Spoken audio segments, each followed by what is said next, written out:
Unit 2 अपन पढ़ेंगे उत्पादन फलन, प्रोडक्शन फंक्शन। उत्पादन के सिद्धांत में उत्पादन फलन का काफ़ी महत्व होता है दोस्तों। उत्पादन की मात्रा यानी आउटपुट, उत्पादन में लगाए जाने वाले साधन की मात्रा इनपुट पर निर्भर करती है। उत्पादन की मात्रा क्या होता है? आउटपुट कहता है, जिसको मैंने यहाँ क्यू, जिसके उपयुक्त क्यू से दिखाया गया है, और उत्पादन के साधन को दिखाया मैं X1, X2, X3 से दिखाया गया है।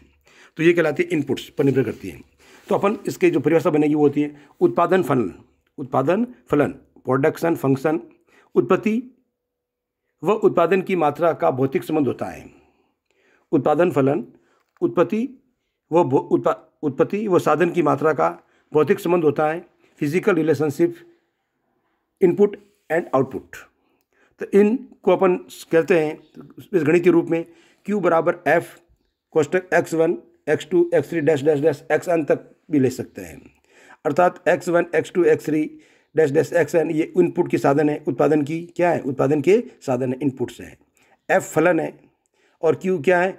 आउटपुट है, उत्पादन की मात्रा है। उत्पादन की क्या है? मात्रा है। तो ये उत्पादन के साधनों, उत्पत्ति फलन क्या है? उत्पत्ति व उत्पादन के साधनों के बीच में भौतिक संबंध को करता है, स्पष्ट करता है।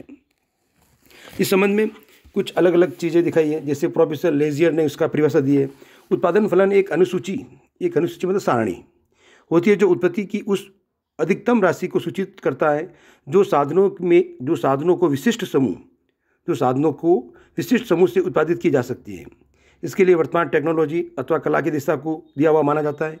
संक्षिप्त में हम या सारांश रूप हम ये कह सकते हैं, एक उत्पादन फलन क्या होता है?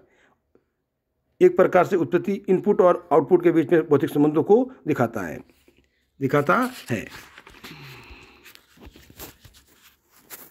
आगे देखिए, उत्पादन फलन दो बातों पर निर्भर करता है।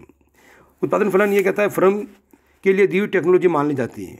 फर्म के लिए दी हुई टेक्नोलॉजी के अंतर्गत उत्पादन की तकनीकी की संख्या या सीमा या रेंज क्या होगी? वो पहले से दी हुई होती है, पहले से मानी हुई होती है। दूसरा, फर्म के पास उत्पादन के साधन पर्याप्त होते हैं। पर्याप्त होते हैं। जैसे हमारे पास अलग अलग साधन हैं, उन किस्मों का अलग अलग यूज़ करेंगे। तो आगे दिखा रहा है वो, जैसे कि ये सारणी दिखा रखी है। इस सारणी के अंदर देखो आपने, एक तरफ OX एक्स पर श्रम की मात्रा है, OY एक्स पर पूंजी की मात्रा है। वो इस प्रकार श्रम और पूंजी की मात्रा को इसको जोड़ता है, इसको अलग अलग अनुपात में जोड़ता है। तो जो इसके अंदर अनुपात में जो इस बीच में, जैसे एक देखो श्रम में OX पर 1, 2, 3, 4, 5 दिखा रहे हैं, उसमें 6 दिखा रखे हैं। 1 × 1, 1 इकाई श्रम 1 इकाई पूंजी लेके 14 उत्पादन होगा। 2 इकाई श्रम 1 इकाई पूंजी की होगी, 20 इकाई होगा। उसी प्रकार के इनकी अलग अलग अनुपातों या अलग अलग संयोगों के बीच में उत्पादन को दिखा रखा है। जब उनका जो उत्पादन वक्र बनेगा हमारा, वो वक्र उस पर बनेगा जब आगे चल के देखेंगे हम कि उत्पादन फलन की समान उत्पत्ति वक्र होगा, उनको मिलाएंगे तो वो उत्पादन फलन कहलाएगा। उसको अपन आगे देखेंगे, इसको सम उत्पत्ति वक्र भी कहते हैं। जैसे अब आप देखिए, इसके अंदर श्रम की 3 इकाइयाँ, पूंजी की 2 इकाइयाँ 35 इकाई उत्पादन करती है। श्रम की 2 इकाइयाँ, पूंजी की 3 इकाइयाँ 35 इकाई उत्पादन करती है। श्रम की 1 इकाई, पूंजी की 6 इकाई 35 इकाई। इन बिंदुओं को मिलाएंगे तो जो वक्र बनेगा वो क्या बनेगा? उत्पादन फलन बनेगा। उत्पादन फलन आगे पढ़ेंगे अपन। उत्पादन फलन के अंदर सारे अल्पकालीन और दीर्घकालीन होता है।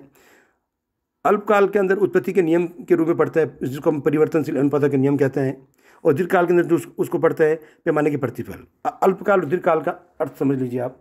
अल्पकाल के अंदर क्या होता है? जो एक उत्पादन के साधन हम 2 मानते हैं, जिसमें एक को स्थिर मानकर दूसरे को चेंज करते हुए करते हैं, उससे कहते हैं उत्पत्ति। उसको परिवर्तनशील अनुपातों के नियम के अंदर इसकी व्याख्या करेंगे। अल्पकाल में अपन सब कुछ चेंज नहीं करके थोड़ा चेंज कर सकते हैं, 1 इकाई चेंज कर सकते हैं। इसलिए 1 इकाई को स्थिर रखेंगे, दूसरी इकाई को चेंज करते हुए जो उत्पादन में चेंज होगा वो कहलाएगा परिवर्तनशील अनुपातों का नियम।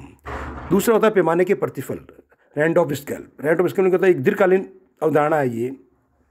इसके अंदर दीर्घकाल के अंदर अपन उत्पादन के फर्म, साधन सब कुछ चेंज कर सकते हैं, सब कुछ चेंज हो जाएगा, इसलिए इसको पैमाने का प्रतिफल कहते हैं। तीसरा, इसका दूसरा भाग होता है, इसको अपन इसके प्रतिस्थापन भी कहते हैं। इसको अपन परिवर्तनशील अनुपातों में या उत्पत्ति के नियम में भी माना जा सकता है। इसकी व्याख्या हम आगे डीपली करेंगे। थैंक यू दोस्तों।